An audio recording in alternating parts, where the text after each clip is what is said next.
السلام علیکم سامعین، 28 رجب المرجب کی تاریخ شروع ہو چکی ہے، 8 فروری ہے۔ خبر کا عنوان ہے مدینۃ العلوم میں مسابقہ خطابت۔ یہ دینی ادارہ مغربی اتر پردیش کے ضلع باغپت کے گاؤں پلڈا میں واقع ہے، جو حافظ محمد سلیم کے اہتمام میں اپنا علمی سفر جاری رکھے ہوئے ہے۔ خبر کے لیے وہیں سے مولوی محمد فرمان فلاحی ہمیں رابطے میں ہیں۔ وہ بتا رہے ہیں کہ جامعہ کے طلباء کا یہ مسابقہ ہوا ہے، جہاں طلباء نے حالات حاضرہ اور دینی موضوعات کے تعلق سے تقاریر پیش کی ہیں، اور تقاریر اردو، ہندی، انگریزی تینوں زبانوں میں پیش کی گئی ہیں۔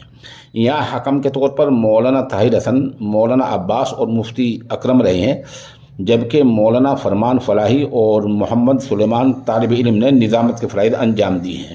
مہمان خصوصی کے طور پر نامور ماہر تعلیم مولانا محمد اسرائیل نعمانی شریک رہے ہیں۔ مولانا عابد نعمانی اور مفتی سہیل نے اس کی نگرانی کی ہے۔ مولوی فرمان فلاحی بتا رہے ہیں کہ مولانا اسرائیل صاحب نے ادارے کا جائزہ لے کر اطمینان کا اظہار کیا ہے۔ اس پروگرام میں قاری محمد ارشاد، چودھری ابرار، مولانا سعد عابد، مولانا فاروق، قاری احمد، حافظ داود وغیرہ شریک رہے ہیں۔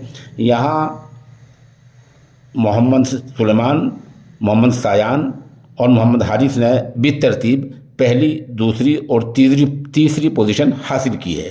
ادارے کے محتمم حافظ محمد سلیم نے حاضرین کا شکریہ ادا کیا ہے۔ موقع کی چند تصاویر ساتھ ساتھ پیش خدمت ہیں۔